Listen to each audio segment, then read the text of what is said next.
আসসালামু আলাইকুম ওয়া রাহমাতুল্লাহি ওয়া বারাকাতুহু। আলহামদুলিল্লাহি ওয়া কাফা ওয়া সালামুন আলা ইবাদিহিল্লাযীনা ইসতাফা। আম্মা বা'দু ফাআউযু বিল্লাহি মিনাশ শাইতানির রাজীম। বিসমিল্লাহির রাহমানির রহিম। هو الذي خلق لكم ما في الأرض جميعا وقال رسول الله صلى الله عليه وسلم الحلال بين والحرام بين أو كما قال رسول الله صلى الله عليه وسلم। বুখারী ও মুসলিম। আমার স্নেহের আদরের পল্লবী মাজদুল ইসলাম মডেল হাই স্কুলের ১০ম শ্রেণীর ছাত্রছাত্রীবৃন্দ, সবাইকে শুভেচ্ছা, স্বাগতম। আমার পরিচিতি, নাম মোহাম্মদ নুরুল্লাহ, পদবী সিনিয়র সহকারী শিক্ষক, পল্লবী মাজদুল ইসলাম মডেল হাই স্কুল। পাঠ পরিচিতি: ইসলাম ও নৈতিক শিক্ষা, শ্রেণী ১০ম, অধ্যায় ২, পাঠ ২৪, শরীয়তের আহকাম সংক্রান্ত পরিভাষা। শিখন ফল। শিখন ফল হারাম কাকে বলে বলতে পারবে? হারাম এর বিষয়গুলো চিনতে পারবে? মানব জীবনে হালাল হারামের প্রভাব বলতে পারবে? কোরআন ও হাদিসের আলোকে হালাল হারাম সম্পর্কে বলতে পারবে। আজকের পাঠ হারাম এবং হালাল, অর্থাৎ হালাল এবং হারাম। ছবি দেখে বলি যে একটা হারাম, একটা হলো হালাল। হালাল হলো বৈধ, হারাম হলো এক কঠিন নিষিদ্ধ।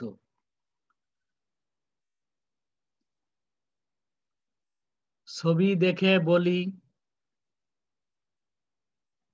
যে নামাজ আদায় করা হচ্ছে, আল্লাহর নির্দেশ পালন করা হচ্ছে।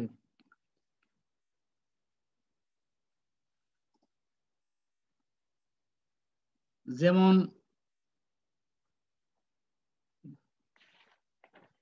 গাধার গোশত খাওয়া কি? এটা হলো হারাম। আর হারামের সংজ্ঞাটা আপনাদের কাছে একটু বলি। হালাল অর্থ বৈধ, সিদ্ধ, আইনানুগ বা অনুমোদিত বিষয়। এছাড়া পবিত্র, গ্রহণযোগ্য ইত্যাদি অর্থেও হালাল শব্দটি ব্যবহৃত হয়। ইসলামী পরিভাষায় যে সকল বিষয়ের বৈধ হওয়া কোরআন হাদিস দ্বারা পরিষ্কারভাবে প্রমাণিত, শরীয়তে তাকে হালাল বলা হয়। হালাল কথা, কাজ বা বস্তু সবই হতে পারে। অর্থাৎ হালাল একটা কথাও হতে পারে যেটা বৈধ কথা, কাজও হতে পারে, একটা বস্তু হতে পারে। যেমন যে সব বস্তু বা দ্রব্য ব্যবহার করা শরীয়তে বৈধ তা হালাল দ্রব্য হিসেবে পরিচিত। যেমন গরুর গোশত, চাল, ডাল, ফল মূল আহার করা, শালীন ও রুচিসম্মত পোশাক পরিধান করা ইত্যাদি, এসব হালাল। তেমনি আল্লাহ তাআলা ও তার রাসূল সাল্লাল্লাহু আলাইহি সাল্লাম যে সব কথা বা কাজের অনুমতি দিয়েছেন সেগুলো হালাল কাজ হিসেবে স্বীকৃত। যেমন সত্য কথা বলা, সুন্নত সম্মত পন্থায় ব্যবসা বাণিজ্য করা, মানুষের উপকার করা। এবারে হারামের সংজ্ঞাটা আপনাদের কাছে বলি, এরপরে আল্লাহ তৌফিক দিলে বিস্তারিত আবার আলোচনায় আসবে ইনশাল্লাহ। হারাম, হারাম হলো হালালের বিপরীত। হারাম অর্থ নিষিদ্ধ, মন্দ, অসঙ্গত, অপবিত্র ইত্যাদি। পরিভাষায় যে সকল কাজ বা বস্তু কোরআন ও সুন্নাহর স্পষ্ট নির্দেশে অবশ্য পরিত্যাজ্য। অর্থাৎ কোরআন আমাদের সংবিধান, কোরআন হলো আমাদের জীবন বিধান, আর কোরআনের ব্যাখ্যাটাই হলো রাসূল সাল্লাল্লাহু আলাইহি সাল্লাম তার চলাফেরা, উঠা বসা, খাওয়া দাওয়া, তারপর ইবাদত, হজ, যাকাত, যত ইবাদত আছে, মানব কল্যাণের যত বিষয় আছে, একটা ইসলামী তরিকা মতে রাষ্ট্র চালাইতে যত গুণ দরকার, যত বিষয় দরকার, হুজুর সাল্লাল্লাহু আলাইহি সাল্লাম তা প্র্যাকটিক্যাল একবার বাস্তবায়ন করেছেন। অর্থাৎ ইসলামী পরিভাষা যে সকল কাজ বা বস্তু কোরআন ও সুন্নাহর স্পষ্ট নির্দেশে অবশ্য পরিত্যাজ্য, বর্জনীয়, তাকে হারাম বলা হয়। অর্থাৎ আল্লাহ তাআলা ও তার রাসূল সাল্লাল্লাহু আলাইহি সাল্লাম যেসব কাজ করতে বা যেসব বস্তু ব্যবহার করতে সুস্পষ্ট নিষেধ করেছেন, সেসব কাজ বা বস্তু মানুষের জন্য হারাম। যেমন আল্লাহ বলছেন আহাল্লাল্লাহুল বাইয়া ওয়া হারামার রিবা, ব্যবসা বাণিজ্য হলো জায়েজ, বৈধ, আর ওই সুদ হলো হারাম। ঘুষ মানে উৎকোচ দেওয়া, অফিসে আদালতে বা যে কোনো কাজ অন্যায়ভাবে মানে নিজের করে নেওয়া, অর্থাৎ যিনি দাতা, যার হাতে কাজটা, তাকে কিছু উৎকোচ দিয়া নিজের নামে নিয়ে আসা, বরাদ্দ নিয়ে আসা, যে ক্ষেত্রে হোক, সে চাকরির ক্ষেত্রে হোক আর ব্যবসা বাণিজ্যের ক্ষেত্রে হোক, যেভাবে হোক অবৈধভাবে ওই যিনি দাতা তার সাথে গোপন চুক্তি করে যে এত টাকা আমার লাগবে, আমাকে দিবা, এই কাজ তোমাকে দিয়ে দেব, ইত্যাদি ইত্যাদি। অর্থাৎ সুদ, ঘুষ, জুয়া খেলা, শুকুরে গোস্ত খাওয়া, আপনারা জানেন, ভাষাটা জানেন,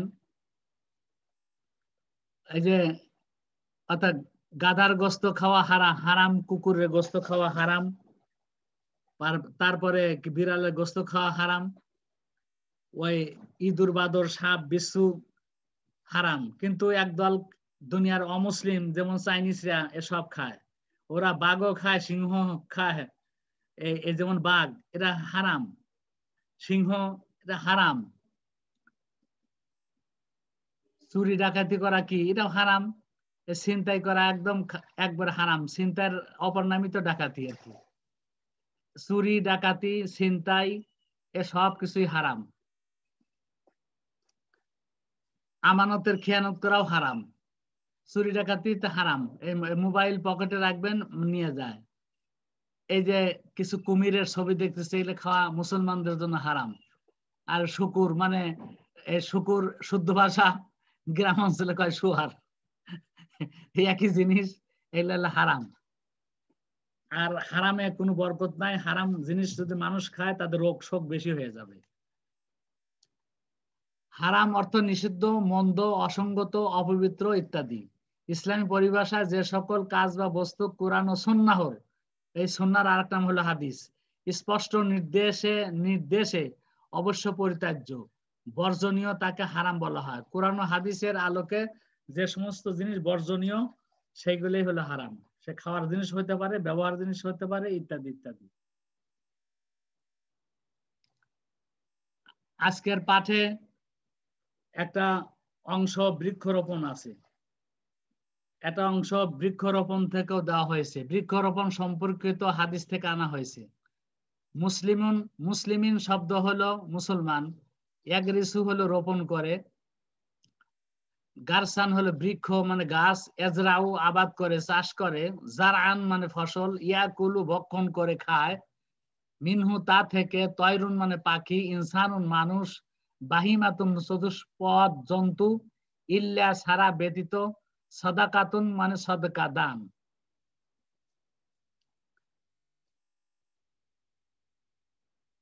হুজুর সাল্লাল্লাহু আলাইহি সাল্লামের অমীয় বাণী, ওয়াকাল নবী সাল্লাল্লাহু আলাইহি সাল্লাম, মা মিন মুসলিমিন ইয়াগরিসু গারসান আও ইয়াজরাউ জারআন ফায়াকুলু মিনহু তায়রুন আও ইনসানুন আও বাহিমাতুন ইল্লা কানা লাহু বি সাদাকাতুন। অর্থ, কোন মুসলমান যদি বৃক্ষ রোপণ করে কিংবা কোনো ফসল আবাদ করে, এরপর তা থেকে কোনো পাখি, মানুষ বা চতুষ্পদ জন্তু ভক্ষণ করে, তবে তা তার জন্য সদাকা হিসাবে গণ্য হবে। তবে একটাই জিনিস, আমাদের যখন কোনো গাছ রোপণ করি, ফসল রোপণ করি, সে তো করবই, নিজেরা খাবো, সে থেকে পশু পাখিও খাইতে পারে, কোনো পশু মানে পশু খাইতে পারে, পাখিও খাইতে পারে, মানুষও খাইতে পারে। যেমন হাদিসে বলছেন যে মানুষ খাইতে পারে, বাহিমাতুন পশু খাইতে পারে, তয়রুন মানে পাখিও খেতে পারে। যদি আমাদের ওইভাবে নিয়ত করতে হবে যে মানুষ খাক আর পাখি খাক আর পশু খাক, এটা আমি সদকা জারি হিসাবে আমি রোপণ করলাম, আল্লাহ এর সব আমাকে দান করেন, তাহলে এরা সদকা একটা জারিয়া হবে আর অনেক সবের কাজ হবে।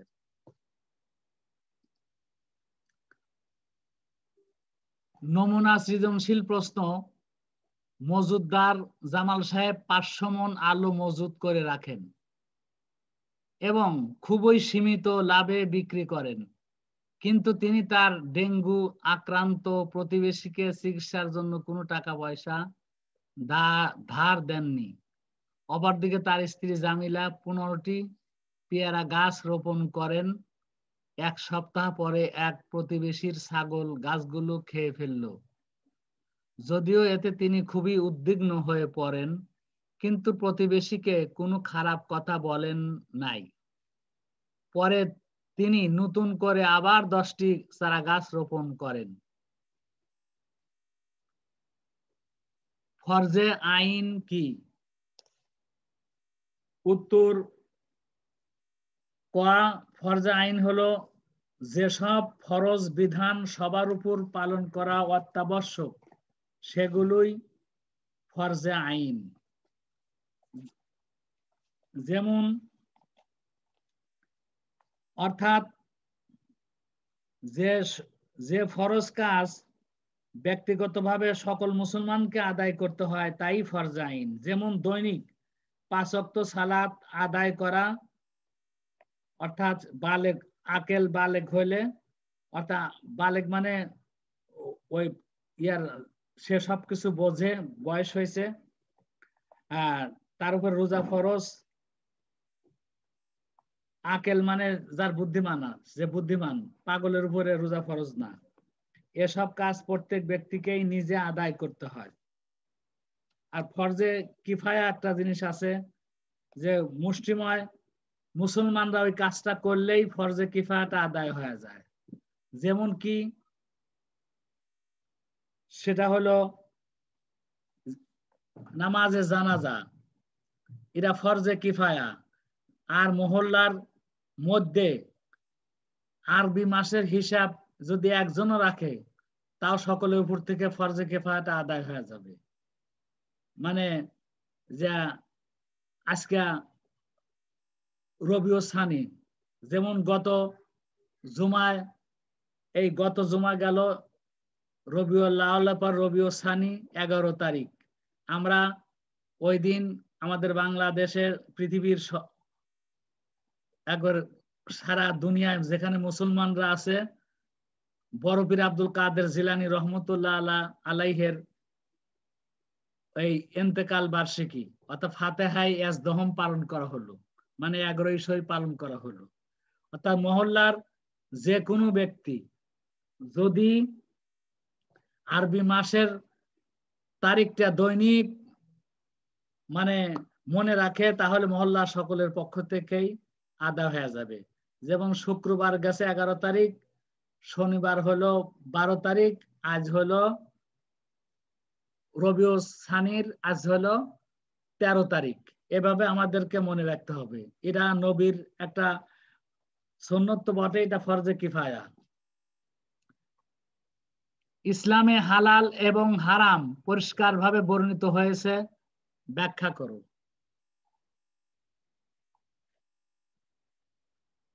হালাল ও হারাম মেনে চলা মানুষের ইহকাল ও পরকালের সফলতার জন্য অত্যাবশ্যক, মানে অবশ্যই ফরজ। এ কারণে ইসলাম হালাল ও হারাম সুস্পষ্টভাবে বর্ণিত।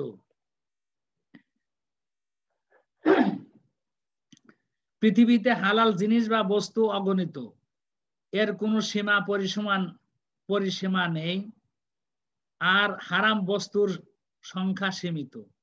তবে দুটি বিষয়ই মহান আল্লাহ স্পষ্ট করে মানুষকে বুঝিয়ে দিয়েছেন। এ সম্পর্কে মহানবী সাল্লাল্লাহু আলাইহি ওয়াসাল্লাম বলেছেন, হালাল বিষয় সুস্পষ্টভাবে বর্ণিত, আর হারাম বিষয়ও সুস্পষ্টভাবে বর্ণিত। বুখারী মুসলিম শরীফের বর্ণনা, হাদিসটা আমি আপনাদের সামনে তেলাওয়াত করেছি। আর হারাম বিষয় সুস্পষ্টভাবে বর্ণিত বুখারী মুসলিম, অর্থাৎ ইসলামে মানুষের জন্য নিষিদ্ধ বিষয় অবশ্যই পরিত্যাজ্য, আর মুবাহ একটা জিনিস শরীয়তের, সেটা হলো মুবাহ বা পছন্দনীয় বিষয়গুলো অবশ্যই গ্রহণীয়, পছন্দ বিষয়গুলো।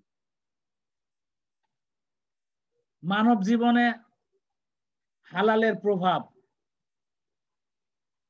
আল্লাহ তাআলা সকল সৃষ্টির সকল কিছুর স্রষ্টা। তিনি সবচেয়ে ভালো জানেন কোনটা উপকারী ও কোনটা অপকারী। যেসব দ্রব্য ও বিষয় মানুষের জন্য কল্যাণকর, আল্লাহ তাআলা তা হালাল করে দিয়েছেন। তিনি বলেন, বিসমিল্লাহির রহমানির রহিম, ইয়া আইয়ুহান নাসু কুলু মিম্মা ফিল আরদি হালালান তাইয়্যিবা। অর্থ, হে মানব জাতি, তোমরা পৃথিবীর হালাল ও পবিত্র বস্তু আহার করো। সূরা আল বাকারা আয়াত 168। হালাল বস্তু গ্রহণ করার মাধ্যমে মানুষ আল্লাহ তাআলার নিয়ামত গ্রহণ করে এবং সর্বোচ্চ কল্যাণ প্রাপ্ত হয়। হালাল দ্রব্য মানুষকে ইবাদতে উৎসাহিত করে। মানুষ অধিক পরিমাণে আল্লাহ তাআলার ইবাদত করতে পারে। আল কোরআনে আল্লাহ তাআলা বলেছেন, ইয়া আইয়ুহার রাসূল কুলু মিন তাইয়্যিবাতি ওয়া'মালু সালিহা। হে রাসূলগণ, তোমরা পবিত্র বস্তু থেকে আহার করো এবং সৎ কাজ করো। সূরা আল মুমিনুন আয়াত 51। মানব জীবনে হারামের প্রভাব। মানব জীবনে হারাম বস্তু, কথা ও কাজের পরিণাম কুফল অত্যন্ত ভয়াবহ। কোন হারাম দ্রব্যের মধ্যে এমন উপাদান বিদ্যমান থাকে যা মানুষের মন, মস্তিষ্ক ও শরীরের জন্য চরম ক্ষতিকর। এগুলো অনেক সময় মানুষের মস্তিষ্ক অর্থাৎ আমরা ব্রেন বলি, এটা বিকৃত করে দেয়, এমনকি অনেক মারাত্মক প্রাণনাশক রোগ সৃষ্টি করে।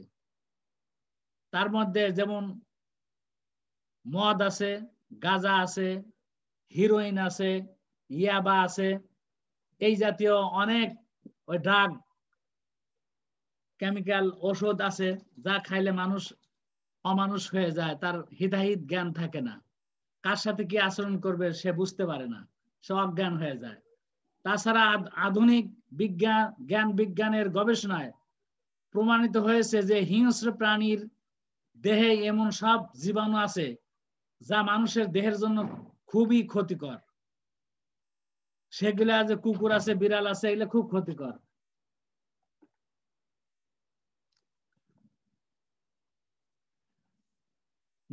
জামিলার কাজ হাদিসের কোন শিক্ষার প্রতি ইঙ্গিত করে, ব্যাখ্যা করো।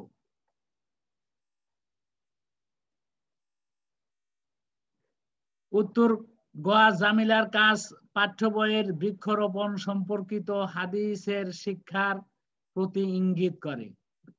বৃক্ষরোপণ ও কৃষিকাজ মানব জীবনের জন্য খুবই প্রয়োজনীয়।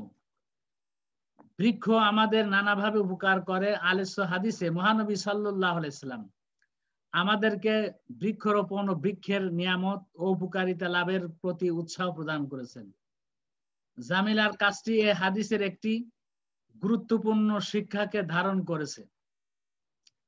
জামিলার লাগানো পেঁপে গাছ প্রতিবেশীর ছাগল খেয়ে ফেলে, কিন্তু তিনি এ কারণে প্রতিবেশীকে কোনো গালমন্দ না করে পুনরায় গাছ রোপণ করলেন। তার এ কাজের মাধ্যমে মানুষের উৎপাদিত ফসলে পশু পাখির হক আদায় হয়েছে।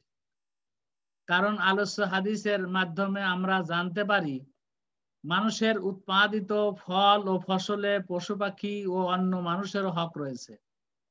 তাই উৎপাদিত ফল ফসল থেকে কোনো প্রাণী কিছু খেয়ে ফেললে তা বিনষ্ট হয় না, বরং তা সদকা হিসাবে আবাদকারীর আমলনামায় লেখা হয়।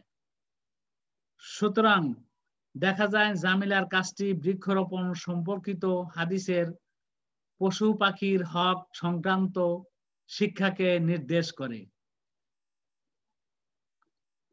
ঘ জামাল সাহেবের স্বভাবকে কি তুমি সমর্থন করো? প্রশ্নবোধক। পাঠ্য বইয়ের আলোকে উল্লেখিত হাদিসের আলোকে বিশ্লেষণ করো।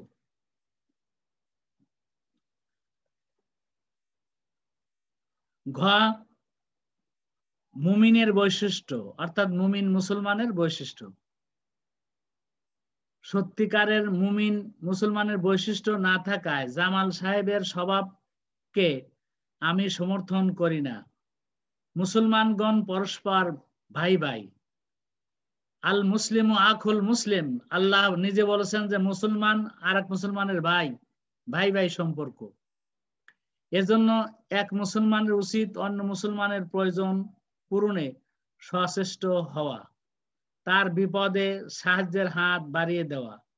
কিন্তু জামাল সাহেবের কাজে এর ব্যতিক্রম লক্ষ্য করা যায়। জামাল সাহেব সীমিত লাভে মজুত করা মাল বিক্রি করলেও তার প্রতিবেশীকে বিপদের সময় টাকা ধার দিয়ে সাহায্য করেনি।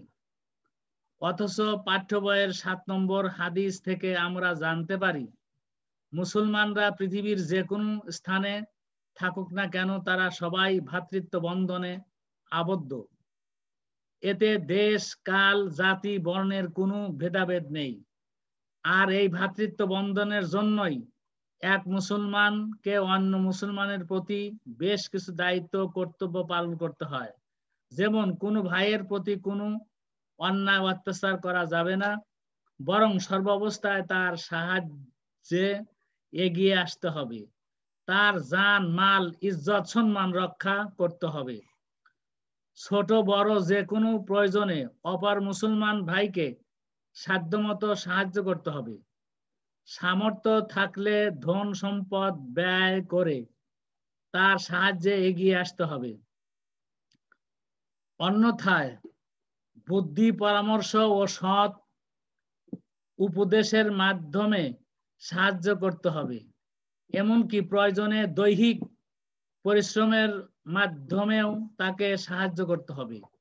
উপরে আলোচনা থেকে, অর্থাৎ আমি যে আলোচনা করলাম এই আলোচ্য হাদিস থেকে আমরা প্রতিবেশী মুসলমান ভাইয়ের প্রতি যে দায়িত্ব পালনের শিক্ষা পাই তা জামাল সাহেবের মধ্যে অনুপস্থিত। এ কারণে তার স্বভাব আমার কাছে সমর্থনযোগ্য নয়। আমরা মুসলমান, আমাদের ভাই ভাই সম্পর্ক, ভাই বোন সম্পর্ক, অর্থাৎ আরেক ভাইয়ের আরেক বোনের আমার পরস্পর ভাই বোন সম্পর্ক মুসলমান। আমরা পরস্পর একজনের সুখে সুখী হব, দুঃখে দুঃখী হব, বিপদে সংবেদনশীল হব। এর নাম হলো মুসলিম উম্মাহ, এর নাম হলো আমাদের মুসলিম জাতি। মূল্যায়ন হারাম অর্থ কি? হারাম অর্থ হলো নিষিদ্ধ, মন্দ, অসঙ্গত, অপবিত্র ইত্যাদি। যেমন বাঘ, ভাল্লুক এর মাংস খাওয়া কি? আমরা মুসলমান এই মাংস শব্দটা বলি না, গোস্ত শব্দ বলি। যা হোক, মাংস, গোস্ত এটা হারাম প্রাণীর মাংস, গোস্ত এগুলো সব হারাম। কুত্তা, বিড়াল, সাপ, বিশ্ব যাই হোক সব হারাম। মৃত মাছ খাওয়া কি? এটা হলো জায়েজ আছে, হালাল। মৃত মাছ খাওয়া হালাল, এটা মাছ। তবে ওই হালাল প্রাণী মরাতা খাওয়া কিন্তু আবার হারাম। গরু মরে গেছে এটা খাওয়া যাবে না, ছাগল মরে গেছে খাওয়া যাবে না, এগুলো হারাম। এরপরে অবৈধ ব্যবসা বাণিজ্য লেনদেন কি, এটা হারাম। মদ পান করা কি হারাম। শুকুরের মাংস খাওয়া কি হারাম।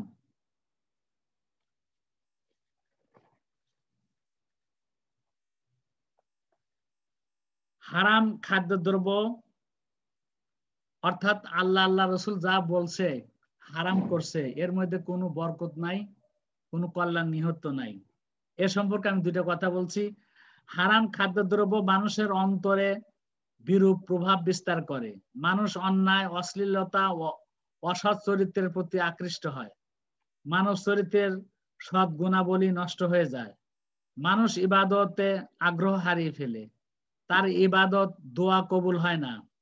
মহানবী সাল্লাল্লাহু আলাইহি ওয়াসাল্লাম বলেছেন, কোন ব্যক্তি দীর্ঘ সফর করে আসে এবং অত্যন্ত ব্যাকুল ভাবে তার দুহাত তুলে আল্লাহর নিকট বলতে থাকে, হে আল্লাহ, হে আল্লাহ, কিন্তু তার পানাহার হারাম, পরিধেয় বস্ত্র হারাম, সুতরাং এমত অবস্থায় তার দোয়া কিভাবে কবুল হতে পারে, অর্থাৎ কবুল হবে না। মুসলিম শরীফের হাদিস। অর্থাৎ হারাম খাদ্য, অর্থাৎ হারাম ভাবে ইনকাম করে চাল ডাল গোস্ত হালাল ঠিক বটে, কিন্তু তার পয়সাটা হারাম ছিল, মানে অন্যায় ভাবে ওই কামাই করেছিল। পরিধেয় হারাম টাকার মানে বস্ত্র কাপড় কিনেছিল, ওই তা পরে ওই নামাজ পড়লে সে নামাজ কবুল হবে না, ওই কাপড় পরে দোয়া করলে দোয়া কবুল হবে না। রাসূল সাল্লাল্লাহু আলাইহি ওয়াসাল্লাম অন্য হাদিসে বলেছেন, যে শরীর হারামের মাধ্যমে গঠিত তা জাহান্নামের ইন্ধন হবে। ইন্ধন মানে খড়ি। রাওয়াহু আহমদ, বাইহাকি ও দারিমি, তিনটা হাদিস গ্রন্থের মধ্যে, সহিহ হাদিস গ্রন্থের মধ্যে বর্ণনা। অর্থাৎ ঘুষ খায়া একবারে পোলাও, কোরমা, বিরিয়ানি, আনারের রস ইত্যাদিতে খায় যে স্বাস্থ্য হবে, এটা হবে জাহান্নামের খড়ি। আর রিক্সা চালায়া, ভ্যান চালায়া, ছোটখাটো চাকরি করে যদি আমরা হালাল চাকরি করে পয়সা এনে খাই, আমাদের শরীর মোটা হবে না। তবে আল্লাহ রসুল বলছেন, হালাল কামাই করে খাইলে তোমার বডিটা হবে জান্নাতের বডি, জান্নাতের বডি, তোমাদেরকে আল্লাহ ফেরদাউস দান করে দিবেন। তা হালালের মধ্যে কোনো বরকত নাই। আর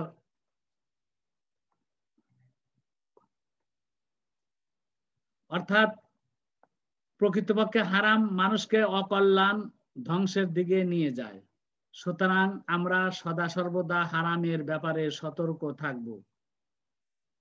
সকল কথা, কাজ, পানাহারে হালাল পন্থা গ্রহণ করব। একটা কথাও মেপে বলবো, এই কথাটা কি সত্য না মিথ্যা।